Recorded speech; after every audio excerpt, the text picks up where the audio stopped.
Manay anomalya sa farm-to-market road projects, iimbestigahan na rin po yan ng Blue Ribbon Committee ayon sa tumatayo po ngayong acting chairman na si Senator Erwin Tulfo. Kaugnay niyan, may nakalapang report si Bombo JC Galvez. Tiniyak ni Senate Blue Ribbon Committee Acting Chairman Senator Erwin Tulfo na imbestigahan na rin ng komite ang mga isyong may kaugnayan sa mga anomalya sa farm-to-market road projects ng Department of Public Works and Highways. Ayon kay Tulfo, may kipagpulong siya kay Senate President Vicente Soto III upang pag-usapan ang mga susunod na hakbang ng Blue Ribbon Committee kaugnay ng panawagan ni Senator Win Gatchalian na isama sa investigasyon ang may irregularidad sa mga proyekto ng farm-to-market roads. Anya, matagal na nilang natatanggap ang mga ulat ukol sa farm-to-market road projects na sinasabing pinagkakakitaan ng ilang politiko at kontraktor bukod sa mga proyekto ng flood control. Nilinaw ng senador na magpapatuloy ang pagdinig sa mga flood control projects, kabilang ang umano'y 1.6 billion pisong ghost flood control project sa Samar, kung saan ang kontraktor ay sinasabing mula sa Bicol Region. Padadalhan naman ng imbitasyon sina dating House Speaker Martin Romualdez at dating Congressman Zaldico upang humarap sa susunod na pagdinig ng komite. Tinataya ni Tulfo na maaring magkaroon pa ng 2 karagdagang hearing tungkol sa flood control bago tutukan ang mga issues sa farm-to-market roads at iba pang potensyal na anomalya.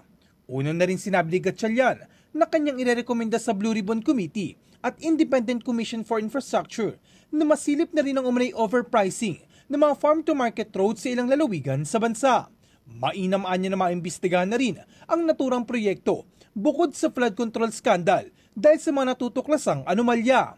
Isiniwalat din ni Gatchalian na pareho lamang ang kontraktor sa umunay korupsyon sa flood control projects sa kamakailang natuklasang anomalya sa mga farm-to-market roads ng Department of Public Works and Highways. Sinabi ni Gatchalian na 3 sa top 15 flood control contractors na isiniwalat ni Pangulong Ferdinand Marcos Jr. ay kumubra rin ng kontrata sa mga farm-to-market roads. Kabilang dito ang Hightone Construction na pagmamay-ari ng kapatid ni dating Congressman Ko na si dating Congressman Christopher Ko. Ako personally, I will recommend sa Blue Ribbon na tignan nitong farm-to-market roads kasi nga parehong mga contractors no? At i-recommend ko rin sa ICI na tignan rin nila itong farm-to-market roads kasi nga unang-una sobrang overpriced from 15,000 per meter naging 300,000 per meter. Talagang garapalan na yung overpricing.